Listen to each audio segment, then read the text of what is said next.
chers frères et sœurs du Moyen Chari.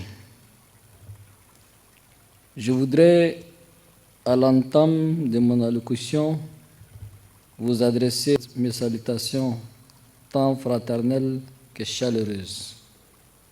C'est avec une immense joie et une réelle fierté que j'effectue mon deuxième séjour dans la province de Moyen Chari, plus précisément dans son dynamique chef-lieu, Sar, si affectueusement et si véridiquement appelée la ville verte.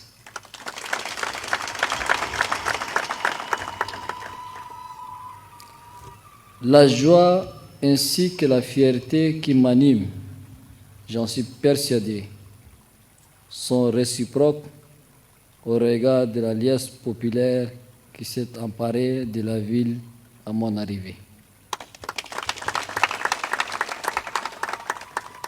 Par cette marée humaine, vous avez su démontrer, une fois de plus, que nous sommes les bienvenus à Sar et l'enthousiasme et la ferveur dans l'accueil sont spontanés dans la province du Moyen Chari. Chers frères et sœurs, Sar est une ville d'histoire. Elle est dans la pleine signification du terme. C'est ici que naquit le premier parti sous la colonisation. Il s'agit du Parti progressiste tchadien qui sera affilié plus tard au Rassemblement démocratique africain, le PPT-RDA. C'est la raison pour laquelle on qualifie la province du Moyen Chari de la fille aînée de la politique tchadienne.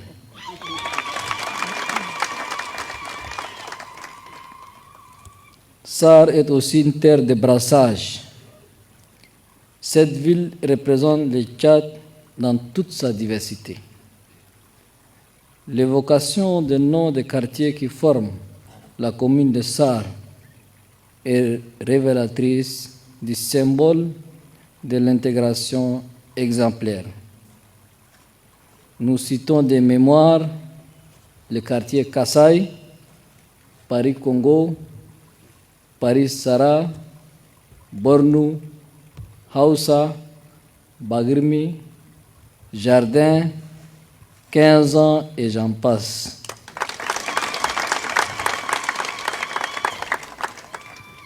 Vous devez être fiers de votre appartenance à cette ville qui vous accepte tous.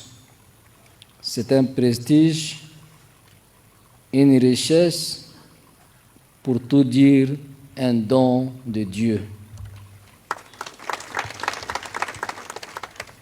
Chers frères et sœurs du Moyen Chari, ma présence parmi vous, au milieu de vous expliquer par la mission que je me suis assignée, mais aussi par ma passion de servir le Tchad et de travailler avec le peuple tchadien pour refonder la nation tchadienne. Une marche au sein de laquelle tous les Tchadiens et les Tchadiennes sont égaux en devoir et en droit et unis dans la diversité. La fonction de président de transition, président de la République, est pour moi un sacerdoce. Elle ne me place pas au-dessus de mes compatriotes. Tout au contraire, elle me met à leur côté et marcher ensemble pour construire un Tchad merveilleux. Pour ce faire, je vous invite, c'est un appel sincère et patriotique que je vous adresse, à prêter le serment de bannir de nos discours, de nos conversations familiales, à l'école, au travail Partout où nous sommes, le vocable de la haine, de la violence, de l'injustice, du tribalisme et du communautarisme. Nous devons prêcher l'amour et la paix de cœur. Aussi, je vous demande de ne pas écouter les discours des populistes, des démagogues. N'écoutez pas ces hommes et ces femmes qui parlent du Tchad en faisant référence aux points cardinaux en termes de chrétiens musulmans, Doum et Sarah. Ces individus sont des fossoyeurs de notre pays. Ils sont obsédés par leur pouvoir personnel. À cet effet, ils exploitent cyniquement tous les moyens pour y parvenir et essentiellement la violence aveugle. La mort des Tchadiens constitue pour eux un sujet de divertissement. Ils veulent transformer le Tchad en un vaste cimetière. Ma réponse est non et non.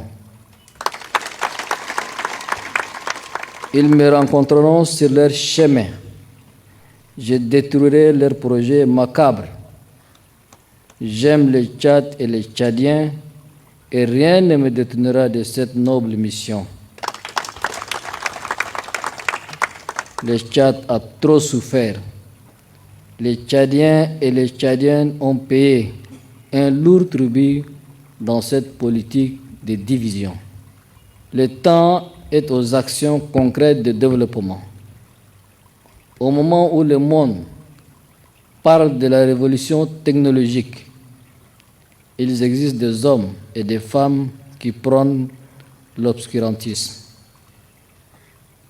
Ces hommes et ces femmes font du conflit agriculteur-éleveur un terreau de leur haine politique qui nous rappelle la douloureuse guerre civile qui a tant endeuillé les familles tchadiennes.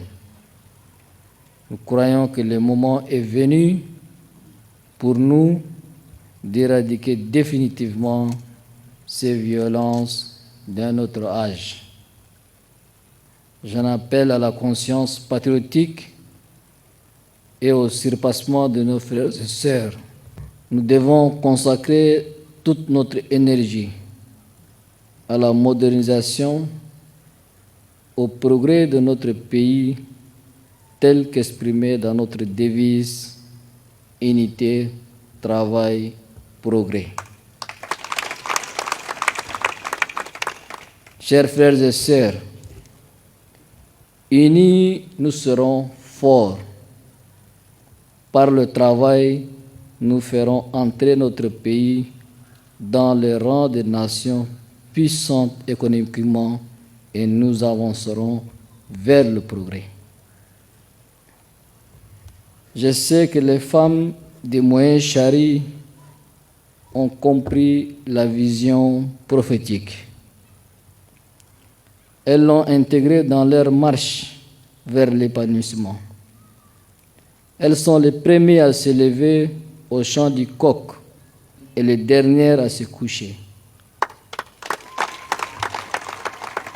Nous devons les accompagner dans leur combat pour leur prise en charge intégrale. Il est important de construire des ouvrages hydrauliques pour approcher l'eau potable des familles, de concevoir des structures pour éduquer et former les femmes dans tous les domaines socio-professionnels, y compris les nouvelles technologies. Le gouvernement doit faire sienne toutes les préoccupations de nos filles, nos sœurs, nos épouses et nos mamans.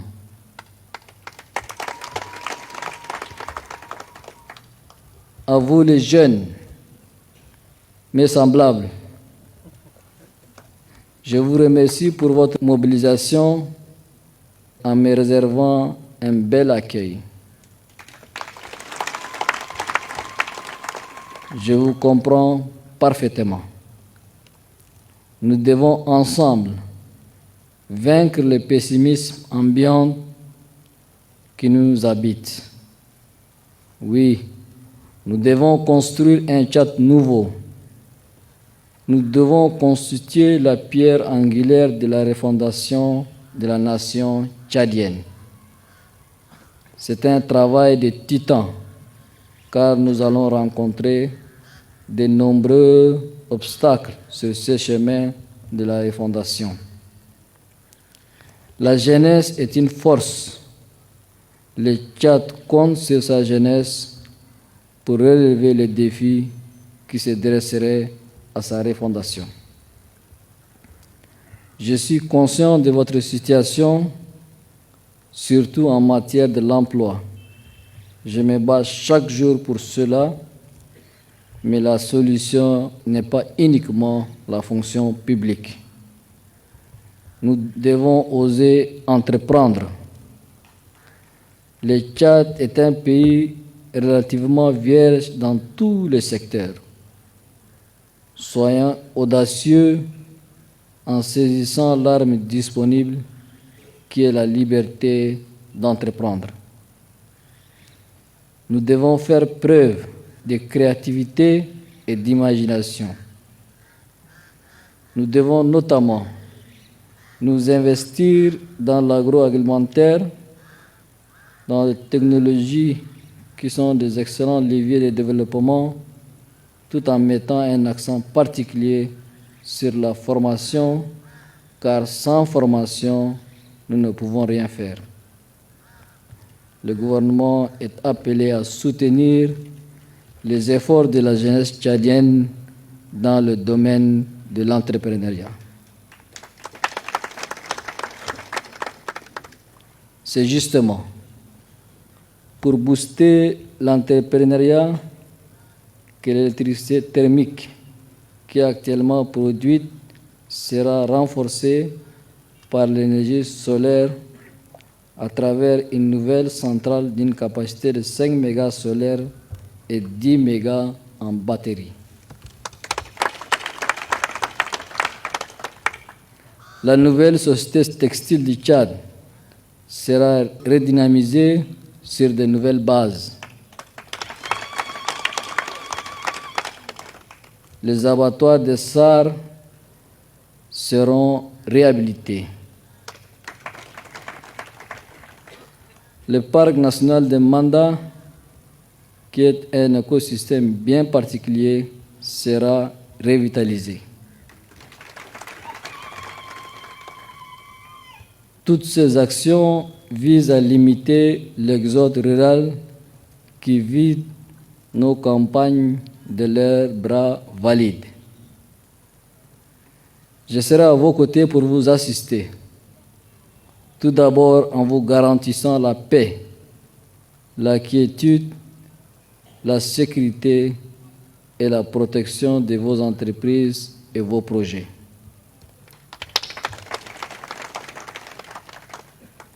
Pour mieux assurer la mobilité au sein de la province du Moyen-Chari, le gouvernement s'attellera à la construction du réseau routier, surtout le bitumage de l'axe Ngere-Mogo-Ngelendeng, ainsi que l'aménagement des pistes rurales.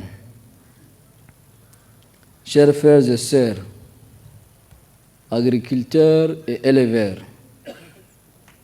vous constituez l'épine dorsale de l'économie tchadienne. Le bétail tchadien est vendu dans le monde entier. Les produits agricoles tchadiens sont recherchés partout.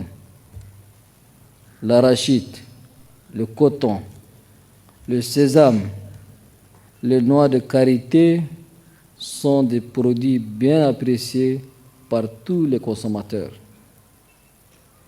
Il se trouve malheureusement, ces ressources sont exportées à l'international sous d'autres labels. Nous osons croire que la mise en place des zones économiques spéciales nous permettra de mettre un terme à cela.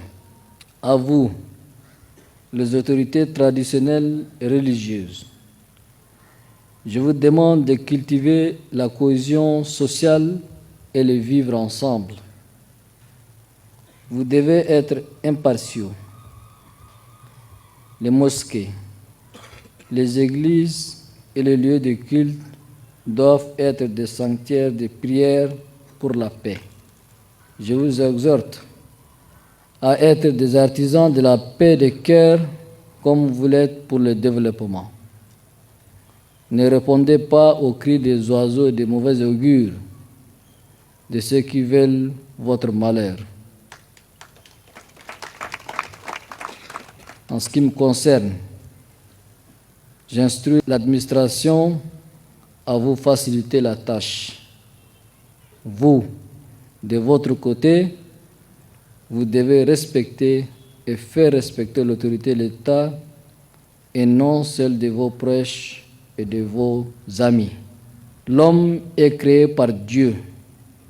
Il faut le respecter et le protéger.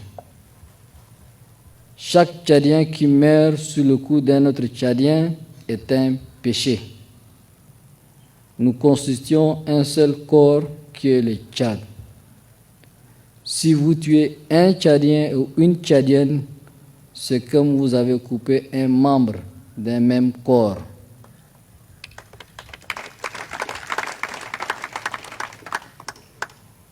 Mes frères et sœurs, je tiens à interpeller les parents et les autorités coutumières sur des faits qui sont reconnus en vogue dans notre pays. En l'occurrence, les mutilations génitales féminines, les violences faites aux femmes et la non-scolarisation des filles.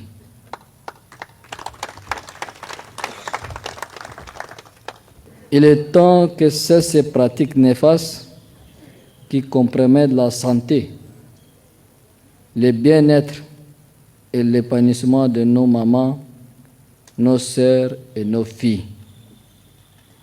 À cet égard, je voudrais souligner les investissements récents en termes de formation et équipements remis aux organisations féminines dans le cadre de la Semaine nationale de la femme et rappeler qu'il reste encore de grands défis à relever et nous y travaillons.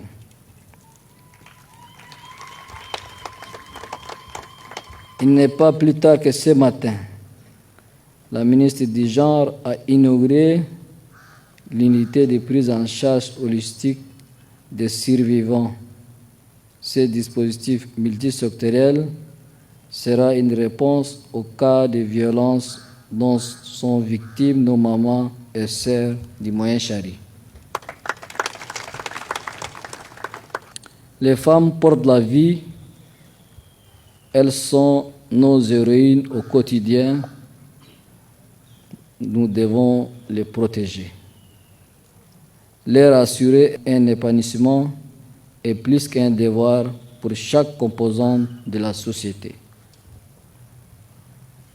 Mes chers frères et sœurs, je ne saurais passer sous silence le projet de développement à caractère socio-économique implanté dans notre belle province du Moyen-Chari. Je vous invite à prendre soin, à bien les gérer pour qu'ils atteignent les résultats escomptés. Les infrastructures socio-économiques de base constitueront les préoccupations du gouvernement. Il répondra à votre sollicitude. Le Moyen-Chari ne sera jamais oublié. Le renforcement de la sécurité est une priorité absolue. Je suis pleinement conscient des défis auxquels nous sommes confrontés en matière de sécurité et je veux vous assurer que nous prenons des mesures vigoureuses pour assurer la stabilité et la tranquillité dans votre province. Nous allons renforcer les effectifs des forces de sécurité, améliorer leur équipement et renforcer leur coordination avec les autorités locales afin de prévenir et de lutter contre toute forme de violence, de conflits ou de menaces pour la paix.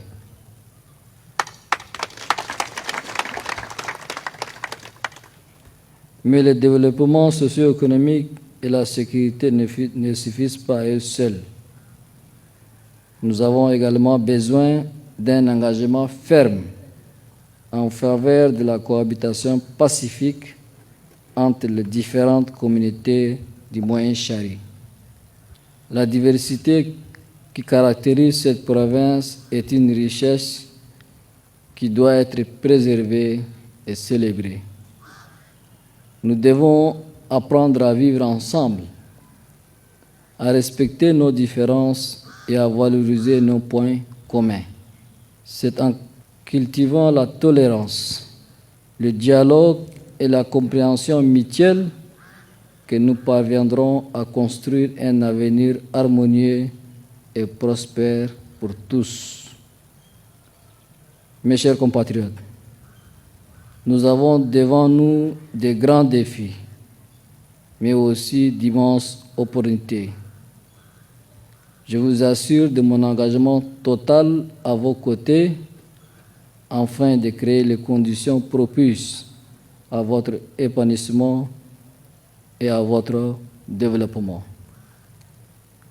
Le Moyen-Chari a un rôle clé à jouer dans la construction de notre nation et je compte sur vous pour être les acteurs du changement et les moteurs du progrès. Ensemble, nous pouvons surmonter les difficultés, bâtir un Moyen-Chari fort et prospère et contribuer ainsi à l'essor de tout le Tchad. Je vous invite donc à faire preuve de solidarité, de collaboration et d'entraide afin que chaque individu, chaque famille et chaque communauté puissent bénéficier des avancées et des opportunités qui se présenteront à nous. Soyons conscients de l'importance de notre rôle en tant que citoyens responsables et engagés. Impliquons-nous activement dans les initiatives locales, dans le développement des projets communautaires et dans la préservation de notre environnement. Ensemble, nous pouvons créer des opportunités économiques, promouvoir l'entrepreneuriat local et favoriser l'emploi des jeunes. Je tiens à souligner que le gouvernement mettra en place des politiques et des programmes visant à soutenir le développement socio-économique du Moyen-Chari.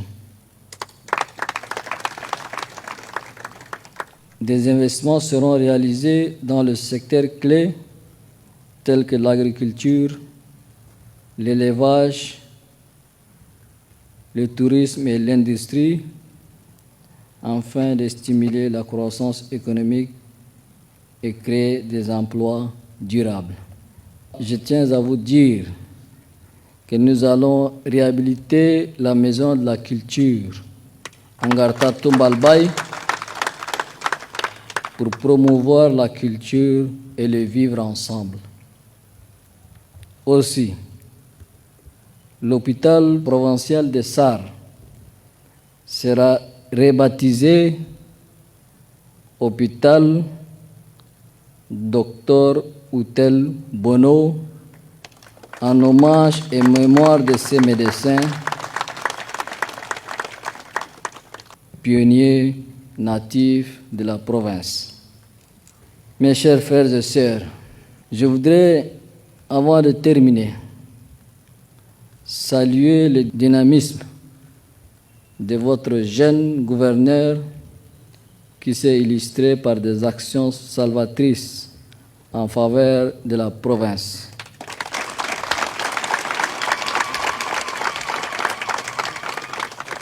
comme hier dans la province de Kanem, où il était un gouverneur apprécié de tous, malgré les difficultés consécutives aux événements douloureux qui ont eu lieu au Kanem. Pour tous les bons et loyaux services rendus à la nation, j'ai décidé de l'élever au grade de général de division.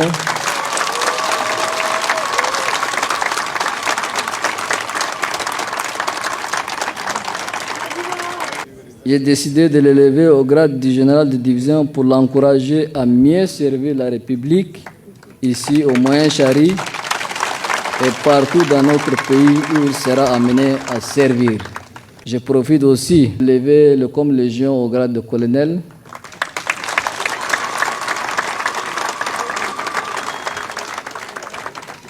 Dans le même élan, je vous encourage tous et vivement à croire en notre capacité collective à surmonter les défis qui se dressent devant le développement de notre province et de notre pays. Les Moyen-Chari regorgent de ressources humaines talentueuses et d'un potentiel économique immense. Il ne saurait s'attendre qu'à un avenir radieux. Merci pour l'accueil, merci pour la mobilisation. Que Dieu vous bénisse, que Dieu bénisse le Tchad. Je vous remercie.